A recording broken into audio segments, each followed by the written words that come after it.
Hello, everyone, and welcome to the 106th Fleet Podcast. Today's date is Wednesday, March 9th, 2011. Tonight's topic we're going to discuss is the finalization of the featured episodes. So if you have not completed these yet, we might be giving some spoilers away and some other information that you may not want to hear at this time. I guess we'll jump right into it. Tonight we have Seldrin, Alex, Williams, Big Mike, and Halladeer here with me, and we'll all be discussing the featured episode. Thoughts, suggestions, commentary. Anybody have any? We'll start out with Jeeves here. Seldrin. I thought it was alright overall. Loved the storyline wise. It was pretty good. I really am interested in the Iconian story so far, and not entirely disappointed. Though it does remind me something like out of Dune or something, plans within plans within plans. Even the Undyne were, puppets of the Iconians so far as we've learned. I wish that the ending of Frozen, the selection that you would have chosen, it would have affected your next mission that you did, or at least, some sort of minor story change for those that chose to side with Obasek instead of arrest him. But I guess that's what happens when you have multiple people writing multiple aspects of the same storyline. Coliseum was alright. I like at the very end, after you finish cutting the cord, you get the additional mission to go talk to Obasek and actually get a little bit more lore out of him. That's pretty cool. That's also how you get the trophy for the featured series. Been playing with the Riemann Bridge Officer a lot, leveling up my new character, and it's so far pretty cool. I'm enjoying him. He's well worth it. Especially his force field bubble dome that he seems to do is pretty cool. And as a tactical officer who actually specs for ground melee, Coliseum was actually a pretty easy walk in the park. Next. I have to say, as each episode came out, I found myself thinking, that was all right. It was pretty good, but none of them were really, none of them were like knock my socks off good or anything like that. But I think once the finale came around, and that the finale was quite a good episode in and of itself, but then I don't know, it seemed to do maybe a better job than the other series finales have of putting a cap on the whole thing. And once the last episode came out, I suddenly sort of thought a bit better about the whole feature series, because it's actually like a season of a television series, Star Trek or not. Every episode isn't going to be just like nonstop seat of the pants action. Some of them were a little bit slower paced because it was a build up, and there actually was more of a progression. I thought more of a build up to the end than there had been in the previous episodes, and I thought that was pretty neat. Next. I thought it was pretty good. The entire series was pretty good. I mean, there was nothing that I was, what's going to happen next week? It was, I can wait. There was nothing that I was anticipating for the next series to come out. But besides that, it was good. The graphics were phenomenal throughout the entire thing. The last one was phenomenal. I loved the city layout. They could have done it a little bit better, but I can't ask for too much, I guess. The rewards were alright. Nothing spectacular. But that's pretty much all I think about it. It was good, not great. Next. All right. Just want to mention something real quick on what somebody else said during the one mission where you get to pick the couple choices. They can't do the reward. There is no tech for it. It's an all-around mission reward stuff. You can't just have it, you pick this dialogue, then you get this. It's an overall thing. So there's that. Now, I would have loved to see it happen to where which choice you picked in that mission would affect it the first time you played it. But oh well. The overall series, I thought very good. I think it was better than the last two that they did, the Breen and the Davidian. And you could see where they're starting to go to wise in their story. More of the stories coming out, more of what's happening within the Romulan Empire. The rewards, pretty all right. Maybe not as good as other series, but fair in my opinion. Nix? I would have to say, playing through all 5, that it's almost falling into a template with the other seasons, where the first couple of episodes are fun and interactive, and everybody wants to play them, and you get some neat rewards, and it gets you in. And then you run into episodes like episode 2, which I thought was just unbearably go here, go there, go here, go there, and it wasn't really a lot of fun. Till you finally get to cutting the cord, where they give you some great big end reward, like the mines, and you get the chance to get a new bridge officer. It's interesting that they're going with this template where they get you involved with the first one and then sort of lull you through a week or two of okay episodes, and then back into something fun like Frozen or Coliseum, and then with the big bang final episode that I think maybe it was just for me because I was dim, but it took me longer to do Cutting the Cord than it did to do any of the other ones. And it was, in my opinion, far more fun than any of the other episodes. All in all, it was a pretty good season.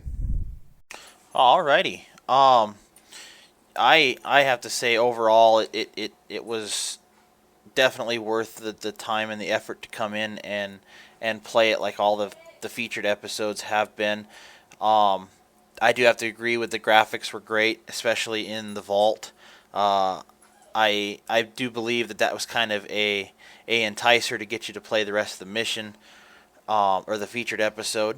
But all in all, out of a let's say 1 to 10, let's go ahead and rate this. I give it about a 6.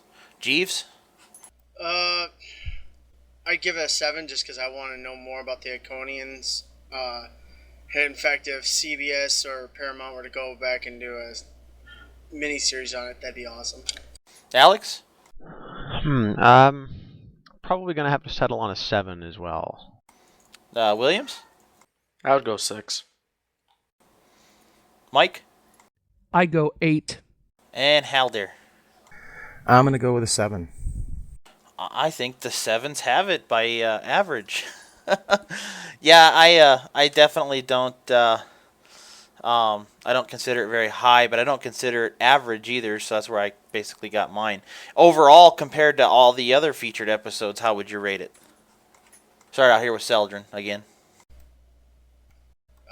Scale of 1 to 3, which one be my where it rates in compared to the other ones? I'd put it at probably a 2, but that's because I absolutely hated the Breen, and I hate the cloaking tractor mines. Well, I was gonna say on the same scale, so 1 to 10, I guess. Okay. Compared to the other ones, 5. So average then. Alrighty, Alex. Well, I guess I'd have to rate the other two. If I gave that one a 7, the Romulan one a 7, probably had to given the Davidian one an 8, and the Deferi/Breen one, the way I think about it now, probably 6. None of them are really super bad. None of them I think were really super good. Yeah, I have to put it up the fact that basically give Cryptic the credit for the effort, because I think besides the featured episodes and maybe a little bit more content, the only really other thing that's really available at this point is to, make it more Star Trek for us. So, and they're doing a great job for that. And every week to a month that goes by, it only gets better. Alrighty, Williams. Well, I would say the Davidian is my favorite out of all of them, and I would give that an 8. So I'd have to give this one, I would say, a 6. Alrighty, Mike. To me, this is the top one so far, just because it tells the story. It's more integrated into the whole game more than I feel the Davidian and the Breen series both were kind of, they're off in their separate little place, not too really intertwined into the game as a whole. So I would still go 8 out of 10. It probably between the three, to me, it's the best one, but I foresee it keep getting better. With Cryptic, they're taking the best from this series, and they'll focus on that a little bit more, hopefully. Basically, kind of like the whole, it keeps the storyline going. Where once the Davidians were done, they were done. Once the Breen was done, it's done. You can't really play on the storyline anymore. Where this one, it gives you something to work with. And it doesn't have as big of an impact as the Romulans do on the whole entire universe. Let's face it; it's pretty much Federation. Klingons and Romulans are the main. Cardassians are in there too, but the big three when you think of Star Trek are those three. So what happens with the Romulans really affects everything. Alrighty, Haldir. Well, I got to be honest. I'm sitting here looking at the page with all the feature episodes that they've done so far, and I look at the three that they've released: Cloaked Intentions, the Davidians, and the Breen, and the Davidians to this day will still be my favorite because they did such a good job of integrating both old Star Trek and fun storylines and the Halloween episode, etc. So they had a lot to stand up to when they tried to do Cloaked Intentions, and they did a fairly good job. I'd give Davidians a solid 8. Cloaked Intentions, I don't think really they didn't keep with the mix like they did with the Davidian episodes. So I'd probably rate them somewhere around 6.5, 7, because Breen episodes, those were definitely cutting their teeth. Those weren't the best that I've ever played. So yeah, I'd definitely say Cloaked Intentions somewhere in the neighborhood of 6.5. Alrighty, and I guess it just leaves me kind of rate it. And I mean, overall, compared to all the featured episodes, I'd actually have to.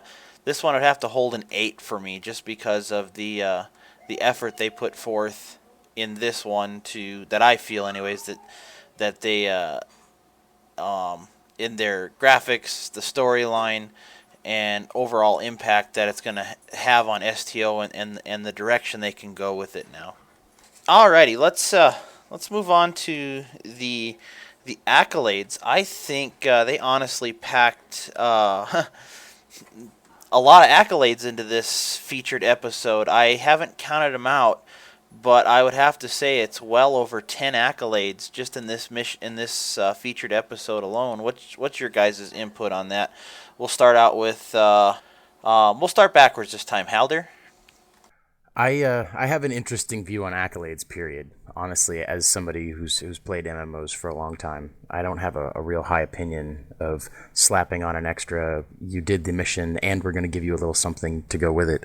I counted more than enough. Like it was honestly like sprinkling sugar on top of an already wonderful dessert. There's no need to inundate me with a bunch of you're this, you're that. I was unimpressed with the number of accolades that they threw out.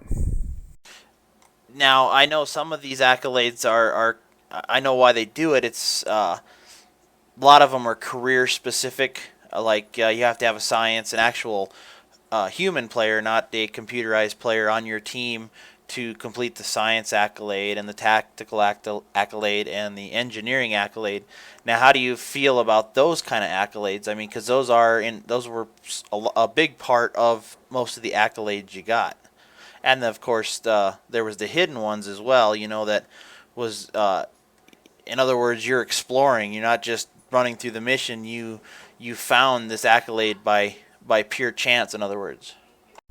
Again, it's an interesting concept to constantly give a character accolades for doing in a mission what you would hope most of your players are already doing. They're already exploring the environment as much as they can. I hate to be one of those players that starts at the starting point and rushes as quickly as they can to the end of the mission just to say they completed the mission. I'd honestly prefer that when your science character does something that they get an extra perk for the character itself, the human person that's playing with your team, that's the science character. They get a new kit or something like that. Just adding a gold star next to your name in your accolades doesn't really seem like that much of a reward.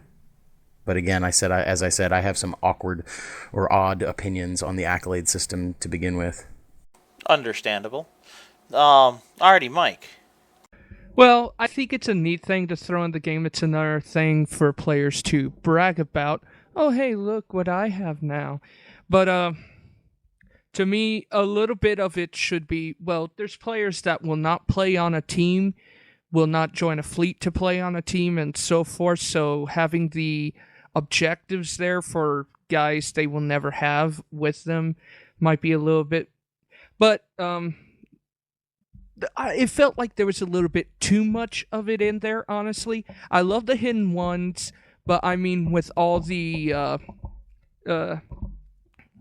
your specific engineering, tactical, science objectives, that seemed like they were starting to get a little too much. There was one, each mission had one where there was an engineering, tactical, and a science division one to do. I think that was a little bit too much. Maybe once or twice in a series, but not that much. But I love the hidden ones, like the one for, well, maybe the one for blowing up the shuttle in the Scorpion Fighter, and the last one was a nice little hidden fun one. But other than that, it seemed like there was too much. I would have to agree. I mean, I'm accolade hunting myself, and I am up to, I think, I can check here. I'm up to 6,990 accolade points. Now, I've been told that, the general consensus is the accolade points tend to, if it's not a passive, though, but still the more accolade points you get, benefits you in a minute amount somehow. So I don't know if there's any truth to that yet, or if anybody can confirm or deny it here. But to the point, I would really like to see more hidden than anything. The accolades where you have the objective plain view out in front of you, I honestly don't think you should get an accolade for that. I mean, the kill accolades I'm in favor of, but a single achievable in one-time shot type accolade, unless it's hidden, I don't think they should be there. Alrighty, Williams. I really don't have any opinion on the accolades.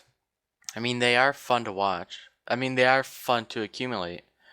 But having them necessary for the game, I don't see a point in them.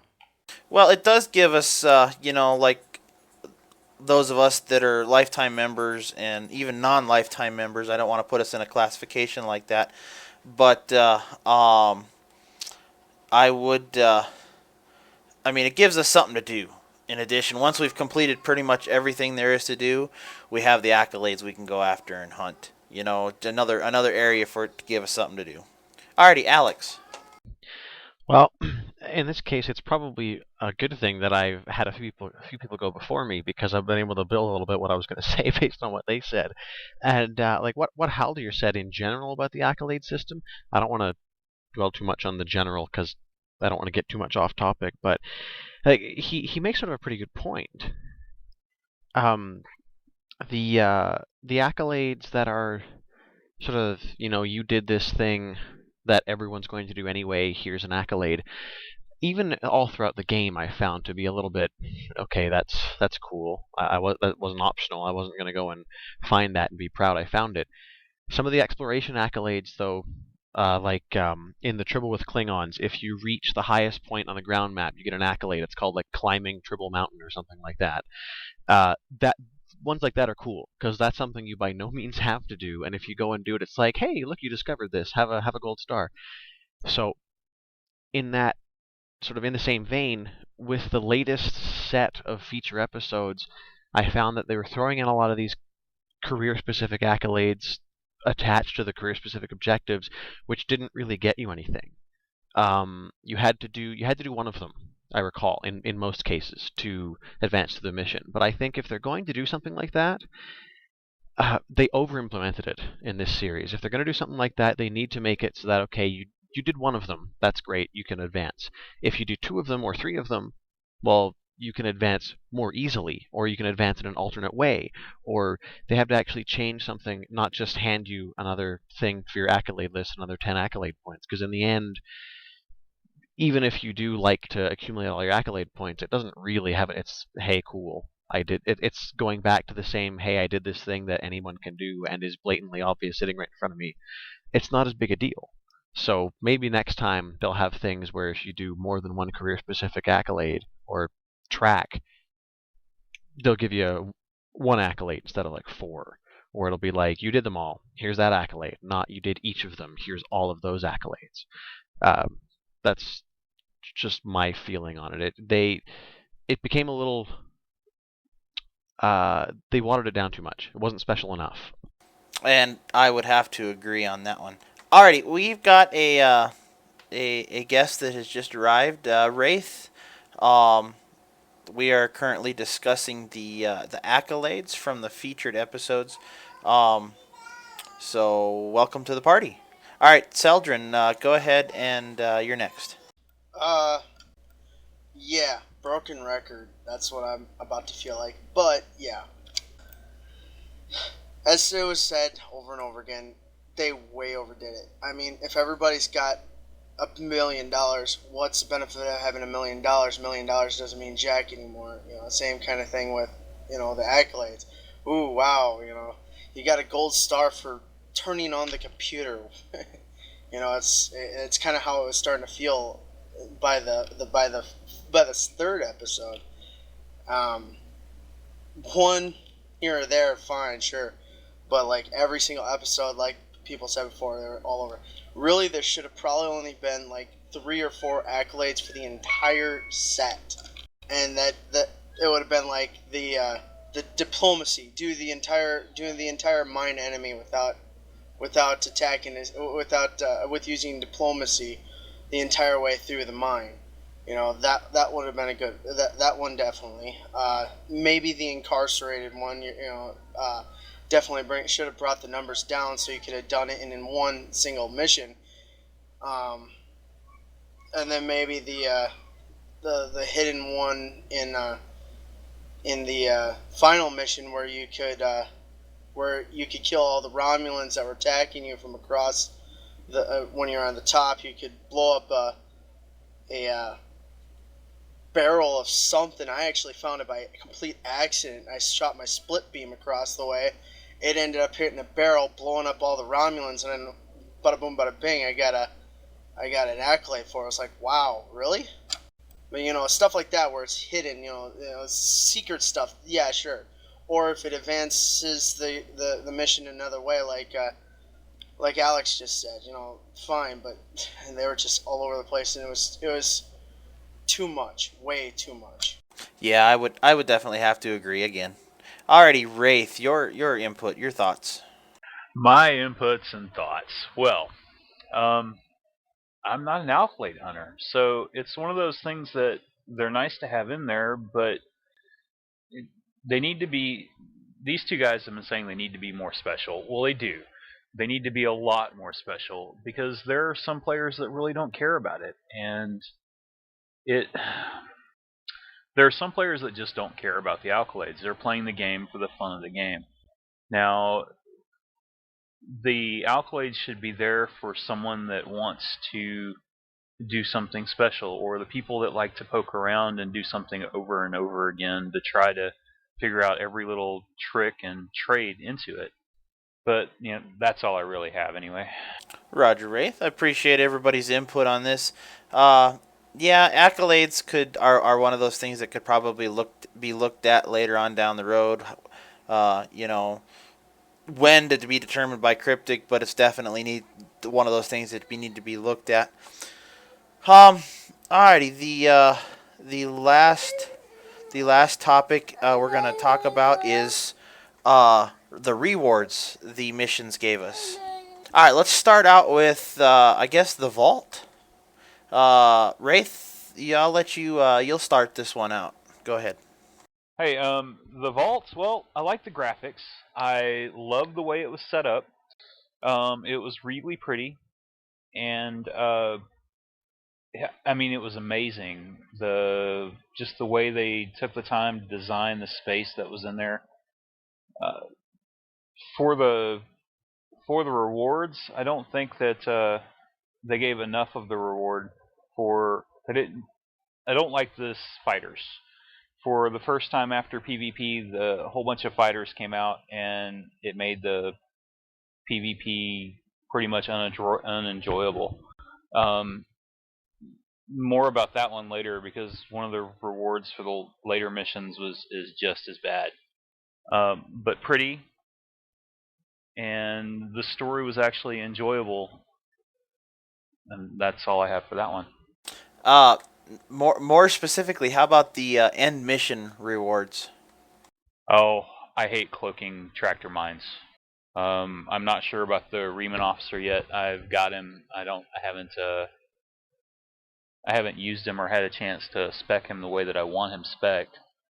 And those cloaking mines are an annoyance for PvP unless you have scatter volley or fire at will or something like that. I really unhappy with that reward. Uh, Not, I'm sorry, Wraith. Go ahead. No, go ahead, sir. I was just gonna ask, does anybody here remember all the particular rewards we got for each mission? I do. Alrighty, Mike, go ahead and let us know. All right. Well, the vault was the Scorpion Fighters. The next one, I need. Well, the problem is I need to know the names real quick. Just a sec.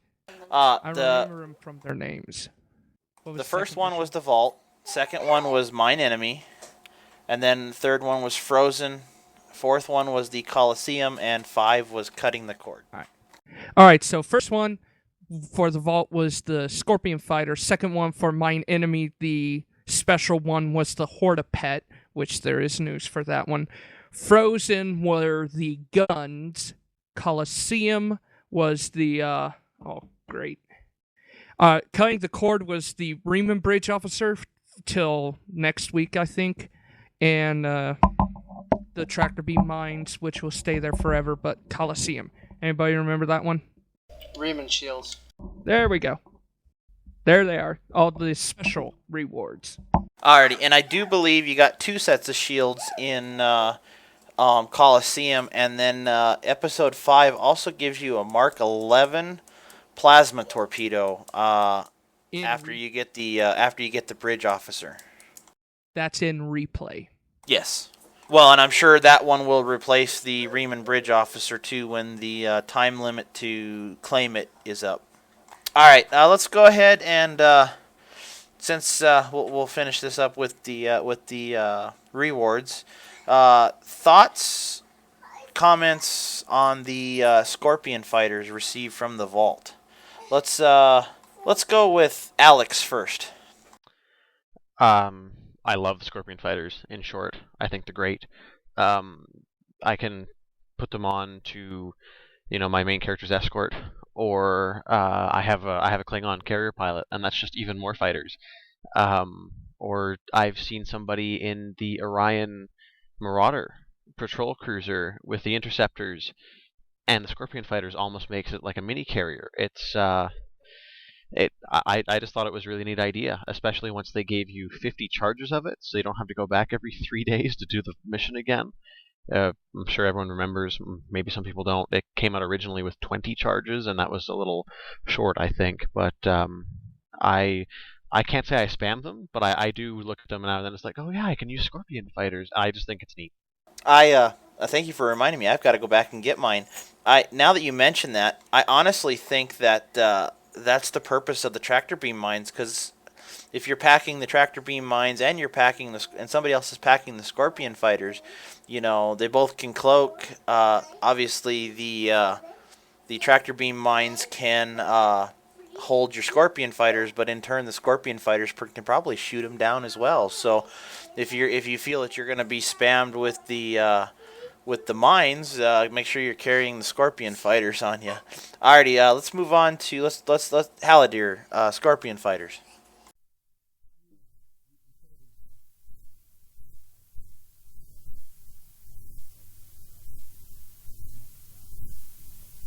Chirp, chirp, chirp. No sound. There we go. I really like them. I would, and having said that I really like them and I enjoy busting them out in PvP, I would much rather see a Federation carrier than I would just deviceable shuttlecraft. So they're awesome and they're fun, but I'd much rather have a shuttle or a carrier class instead. Alrighty, Mike, let's go to you. All right, two things real quick. One, Federation carrier not going to happen for several years, if it even ever does. Two, the Scorpion fighters are great. I don't PvP much, so I haven't had to deal with them in PvP. But in PvE, it's helpful when you start to have a pretty good enemy you're facing, or especially if there's a bunch of them. And I found they work pretty well against the Borg, those Scorpion fighters. So I do like them for PvE. As I said, I don't know about PvP. I haven't done PvP since 2 months ago. So I don't know in that arena, but they are awesome in PvE. I really like that reward. Alrighty, Williams. I like them, but I always forget about them. There's something that does help occasionally to get attention off of you, somewhat in PvE and somewhat in PvP. I like them. Alrighty, Wraith. I like the concept of carriers, so I obviously like the fighters. Mike, it makes me sad that they're going to wait so long for to come out with a Federation carrier, because again, it seems like something that should have always been there. Anyway, so yes, love them. I didn't know they boosted the charges to 50, and I'm happy that you don't have to pick them up every time you go try to do a PvP or instance match. So I love them. I would honestly hate to see a 5-man team all carry the Scorpion fighters and release them at the same time, kind of like 5 science officers releasing 5 photonic fleets at the same time, in addition to the Scorpion fighters. I have a feeling that would kind of confuse a lot of people. Alrighty, Seldrin, last one on Scorpion fighters. Fun toy for PvE, but I don't think it should be in PvP. That's pretty much it. Okay. Well, I know for probably this will probably is not new news, but I know that Cryptic is not going to take a avenue of approach where one thing is only PvP and another thing is only PvE. They're making it available across all the available areas. So I don't know if that stance is ever going to change, but that's the way it is right now. Alrighty, Hortapet. Let's start from the bottom. Halder. I love it, but then again, I love all the little pets that you can get to walk around behind you. I mean, it's a glamour pet, but still, it's pretty fun. Mike? Okay, and I hope you guys like this news. Just a sec. Starting to chat box with my hockey. So with the Hortapet. Okay, Hortapet, nice and little fun. What Cryptic's going to do is you'll be able to make a craftable Horta that can actually attack with that fire thing. That's something that's coming and probably coming along with shuttle crafting, hopefully this month. And so that Hortapet, it's nice, it's a pet, it rumbles. Soon they're going to be able to attack. So just be on the watch out for that. Is that going to be with the Federation characters that managed to acquire a Targ pup too? Well, probably not. That's just a pet. What it'll be is you'll get the schematic to make your Horta. It's crafting. You'll get a schematic to make a attackable Horta. So right now you have the pet, but in a little bit you'll have an attacking pet. Well, it definitely sounds interesting. Alrighty, Williams. I like them. I have them for about a week, then I get tired of them, and then I put them in my inventory, like pretty much everybody else in Stowe. I would love to have one that could go on the attack. That's pretty much about it. Alrighty, Alex. Well, geez, I think the news about the combat pet hoarder has really just sort of killed the whole idea of the non-combat one. Everyone's just like, I want the combat one now. And I'm no different. Actually, I would have to agree pretty much entirely with how Williams put it. During the anniversary thing last month, I looted a Salot from the fountain, and that was neat. And I walked around with that for a few days, especially because I got it for free, so it was a little more special than actually having to buy one. But and I had the Horta in my inventory for a few days, popped it out a couple of times, and now it's back in my bank. It's it's doing work to bring it out, and it doesn't do anything for you. So I just kind of got sick of, well, not sick of it, but it's just no sense having it there. So I just put it away, along with any other pet sort of stuff. Alrighty, Seldrin. I'm not impressed. I don't get me wrong. It's cool. I played with it just like everybody else for the first few seconds that I got it. But the first chance I got to go to a bank, yeah, that's where it went, and that's where it remained forever. Actually, the next couple times I actually did that mission, I actually considered not picking the pet up at all. I don't know. I can't explain it. In other video games, I was kind of vanity pet kind of collector, but just I don't know. The vanity pets in STO just really haven't intrigued me all that much. It's nothing that's Cryptic's fault. It's just I don't know. At least not that I could tell. It's just maybe I'm just all vanity pet collecting out. Kind of like the accolade hunting. Alrighty. Alrighty, Wraith. This attacking pet has me intrigued, Mike. With that said, I'm in agreement with everybody else. He's cool to have. He was cool for about the first 5 minutes or so of it. I enjoyed being a Horda once for Q. But without him being usable, I don't see any point in having him around. That, and I want the Klingons to actually have a Targ herder, like we have to fight every once in a while as well. That's me. Alrighty. We're going to do one more item, and I think it's probably the most interesting item that we got from the missions, and it is the shield selections. They offered us in, what was it, the Coliseum, I think? They offered us two types of shields. They offered us a resilient and a Riemann prototype shield, both Mark 11s. How do you guys think that they fare versus the ones in the kits, or those that don't have the kits, or them by themselves? Basically, your thoughts on that. Let's start out with Wraith. The different shield types. I like the Riemann shield. I'll never use it. I mean, I've got the Borg shield and I've got the Aegis shield. Why would I want to use the Riemann one? I mean, and the Resilient shield array. I've yet to actually fight somebody that uses the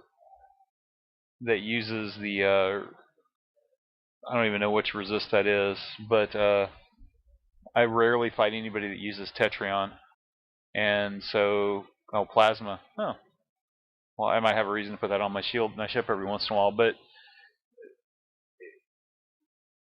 at the point in the game we're at now, unless it does something above and beyond, I don't see any point in it other than to make credits, and I already have probably 1 million credits on me at the moment. So I'm unhappy with the reward. That's about all I've got to say about that too. Yeah, I've been told that the Riemann shield is I mean, if you don't have any of the other kits or the other sets, the Riemann shield and the Resilient are by far the best ones you can get in game. But if they don't compare if you have the sets. Alrighty, Seldrin. Well, as I was leveling up my dude, it was really nice to have that. Every time I hit a new rank, I'd go pick up the Riemann shield, and it was cool. I think rather than trying to come out with all these different shieldings with different looks to them. Maybe Cryptic should consider making a skin slot for the ship so that you can choose to make your ship look like a Riemann, kind of like the shielding does. But other than that, I like the shield for my alts, but once I hit Rear Admiral 1, I'll have the Aegis. I already have the Aegis set sitting in my inventory waiting for the time my alt hits RA1. I do that to every tune that hits Captain, so I won't use it after I hit RA1. Alrighty, Alex. Seldrin actually brings up a pretty interesting point when he said, every time I hit a new rank, I go back and get the Riemann shield. I'm sure we all recall when the Breen series was going on, the more unique or the more interesting rewards, the transphasic cluster torpedo, level scaling. The phaser beams that you got from the Davidian, whatever Davidian episode, level scaling.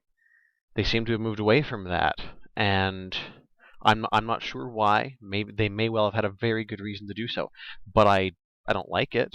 I thought it was great that you could pick up a weapon and put it on at any level, and it would just stay with you, and you wouldn't have to go back and get it in some cases, every couple of days. If you're leveling a character quickly and you hit a new rank, you can hit a new rank in a few days, and you got to get a new one. So I don't know, but that's sort of aside the point. The Riemann shield itself, I thought was neat. Very neat visual effect, and it makes some ships look really, really good. It's okay on others, but there are some where it's just, wow, that makes that ship look really cool. However, by the time the mission had been out for about 9 minutes, half the game had one of those on their ship. So I guess that's kind of the downside, is that it just so soon after it came out, it just wasn't special anymore, because lately there's almost fewer ships without it than there are with it. And for any high-level character, as far as I'm concerned, if you're going to run a covariant shield and you're going to disable the effect on the Riemann shield, get a Mark 10 capacity times 3 for 52 marks of honor. Alrighty, Williams. I really wasn't impressed by any of the shields.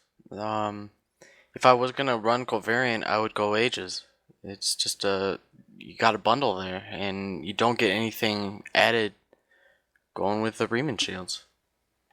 They're nice to look at, very nice to look at, but it's just like the Horde. You're gonna have it out for a little while, test it out, and then throw it in your inventory. Yeah, I don't think I've equipped the Riemann shield yet. Alrighty, Mike. Yeah, I have to agree with most of the people. Having those set bonuses with the Aegis and the Borg sets, it's not worth getting rid of the shield and the special ability you get that and put on the Riemann shield. But it's the best shield to have Captain below, because there's no other shields, at least that I've played around with, that you can craft or make that have the same stuff that the Riemann shield does. And what's great with the mission is I leveled up an alt, and he was a lieutenant commander and had the Riemann Mark IV, and so I hit commander with him. Instead of having to get the Riemann shield Mark V, it had the Mark VI, so it already had the highest one you could get. So I like that they skipped that, and it's at the end. All you gotta do is replay that mission again. After you play it about 4 times, you can get through it pretty quick. So definitely, I think it's worth it for your alts, but not your main, especially if they are a rear admiral or above. It's better to go Aegis or Borg. Alright, and Haldir. I'm certainly not going to weigh in with an opinion that's very much different from anyone else here. I think the Borg set is by far the cat's meow when it comes to shields and everything else that goes along with equipping a really good ship in stow. But I will point this out.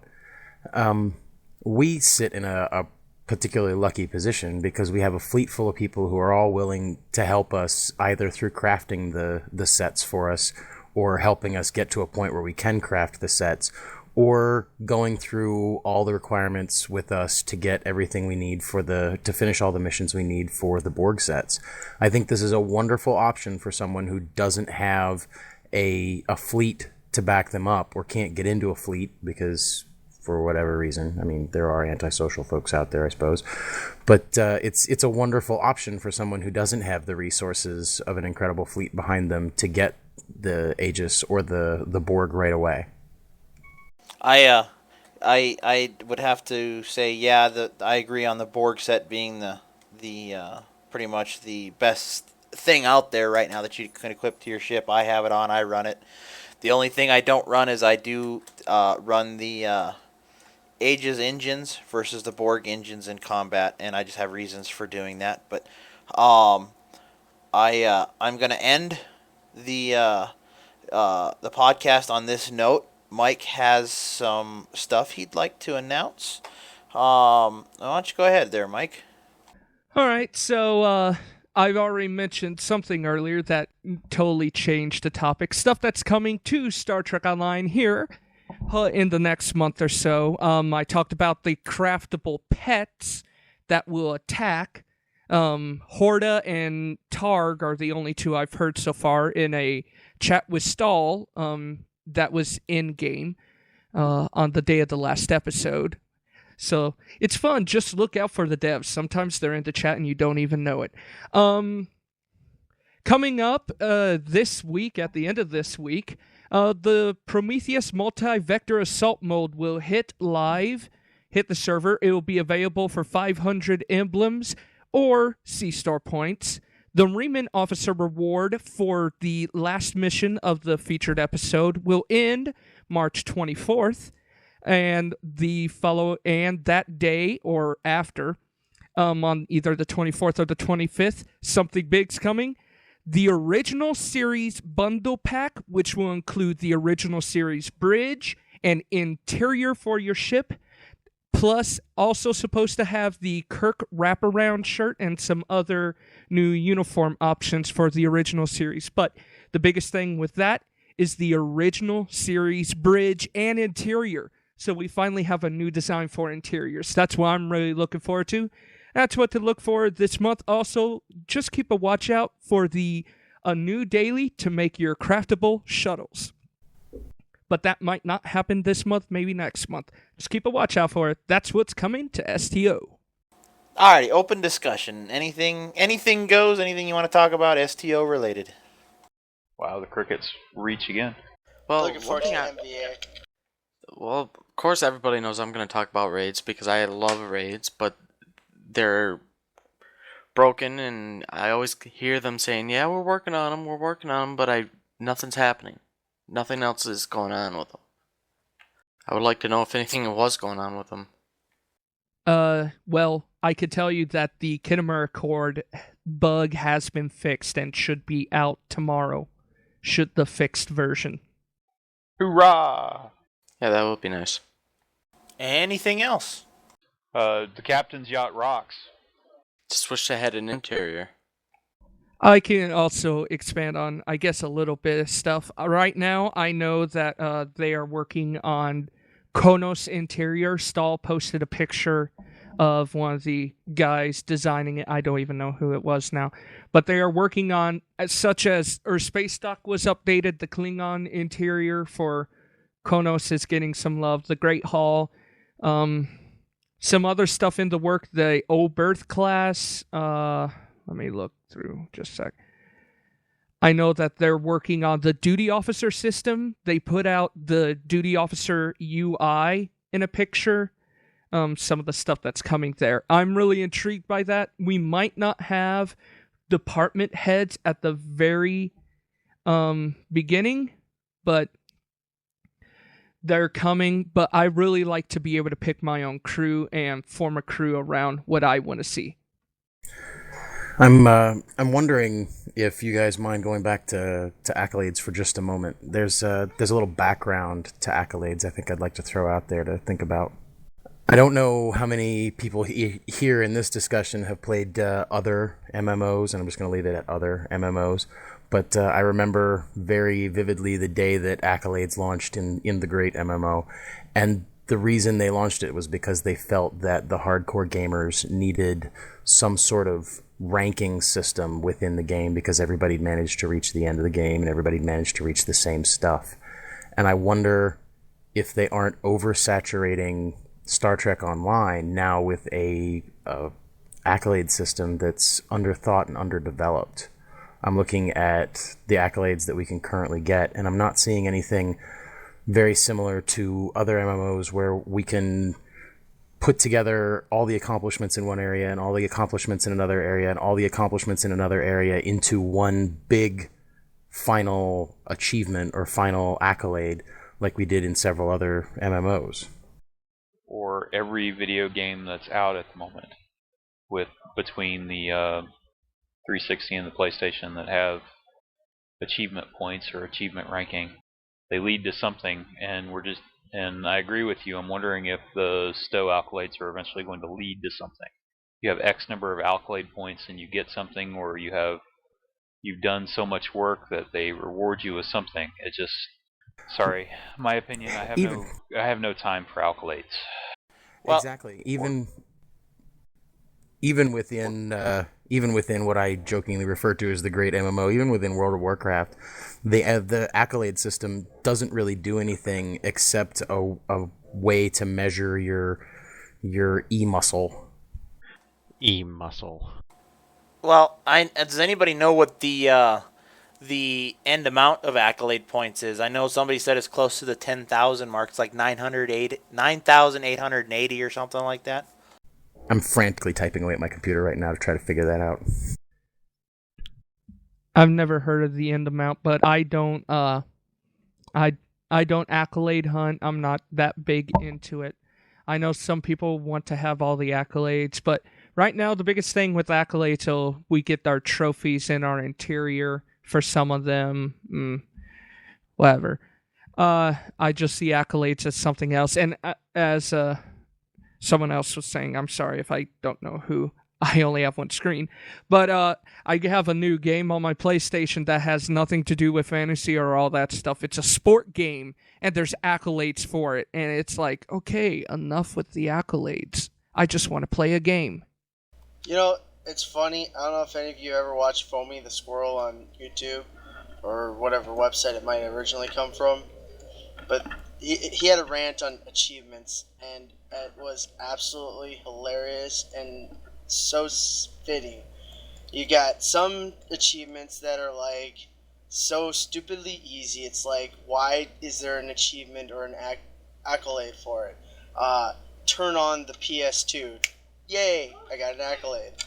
You know, then you got ones that are so incredibly stupidly hard. It's like, do a 360 backflip while jumping around and dancing and doing the Macarena while only using your nostril to press just the forward button and make sure to kill the boss. Macarena. We need that as an emote. Sorry, I just had to put that in.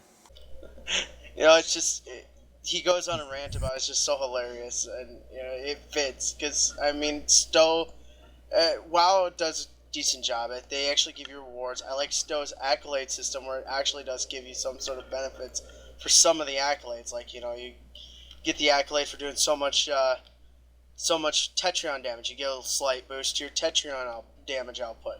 You get damage received from Tetrion. You get a slight boost to your Tetrion damage resistance. You know, but at the same time, it's like Stowe's accolade system's all over the place. It's like, you know, you got some pretty good ones, and then you got ones just like, really, we need an accolade for that.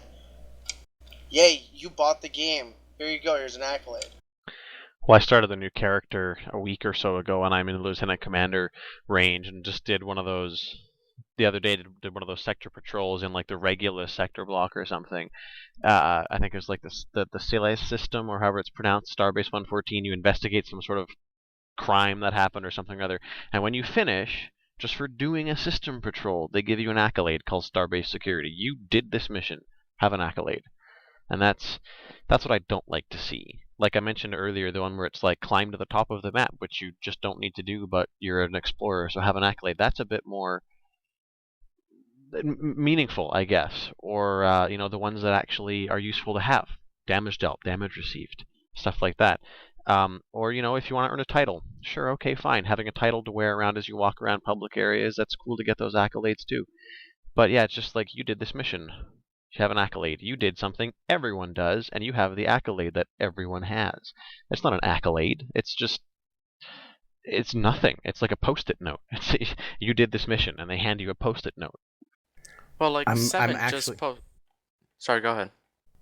I'm actually looking at the accolade list right now, and you get accolades for Captain Ability Rank 1, Captain Ability Rank 2, Captain Ability Rank... This is a bit ridiculous. I can say at least within World of Warcraft, when you get these, you don't get accolades for accomplishing all these things. You have to accomplish all these things in order to get just one accolade. And the only bonus to the accolade is to get to carry a title. Like, I'm the Northern Kingdom Explorer or something like that. It's not each one of these unlocks an ability for you to have a special title you can wear for having gotten to Rear Admiral Upper Half like you should have. Congratulations, you breathe air. Does anybody remember when the accolade system first went online and you had to wait like 15 minutes before your screen was clear before you could do anything? Yes. A scrolling storm of yellow congratulations. Yes. I just turned Well, like I just 7 turned on that type of chaff off that day. It's like, okay, chat, okay. I don't think that particular chat you could turn off. Or I just ignored it, one or the other. But that was before my computer destroyed itself. Yeah, it was like it gave you all those headline things, like when you see friends sign on or off, it gave you one of those for every single accolade, and they were just scrolling and filling your screen. So just hiding the chat window. But even then, even ignoring it, you would have had to, I guess you could change your HUDs that it puts them off to the side, because otherwise they would have been like all up in the middle of your screen. I remember that vividly. And I actually recall one of my alts at the time was like Commander 3 and a bar. He got a level from accolades that day. Well, I did too, but I think I remember what I did now. I turned it off and that didn't work, and I'm like, okay, gonna go fix something to eat. By the time I got back, it was still scrolling. Yeah, same here. I can. Oh, hey, all the accolades are up. Wait, why hasn't it stopped yet? Oh, come on, stop already! I want to play the game. Yeah, when they originally launched that for World of Warcraft, they had seen how well it had done on the Xbox and people comparing their gamer cards and their gamer scores by accolade points. And it got to be just a competition to who could accomplish all the accolades within the game. And it'll do the same thing in Star Trek that it's done in most MMOs, where there'll be 2 or 3 people that get all the accolades, and then no longer is it a race to try to get all the points to be the first one to get the points. Yeah, they definitely need to get rid of the accolades that everybody can get just for doing what everybody has to do, and move on to the do so much damage because there's a lot of people that they go through a mission, they aren't going to go back to grind it over and over and over and over to get like the accumulated 300,000 Tetrion damage, for example, or kill 500 Federation officers. They're just not going to do it. So those are the type of accolades that we should have and should be special, not the ones that everybody gets just because. Oh no!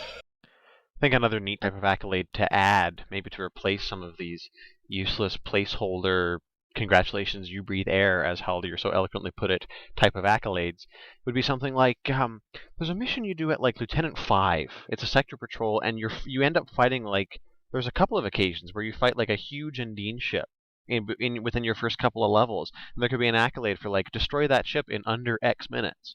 Something that's not impossible, not terribly easy, a bit on the tricky side. Something that you have to work at to get, but you don't have to break yourself just to try to, what it's got to have that sort of that right level of difficulty with stuff like that. Do this thing that you're going to do, but quickly, or but efficiently, or without taking some amount of damage or something like that. Do it better than you have to. I would like to see an accolade system like that. I would also like that particular accolade, like say for example, like you were saying, destroy the ship in under X amount of minutes. It would also show you the lowest record. So, for an example, in that accolade, like who holds the lowest record at the current time, what ship they were in, and what class they are, and the rest, leave up to speculation or however, because you can't give everything away. But I think that would be kind of a neat thing to add too. Who holds the lowest record for achieving this accolade? That sounds terribly similar to something that, again, I'm going to reference World of Warcraft, that a friend of mine to this day holds within World of Warcraft.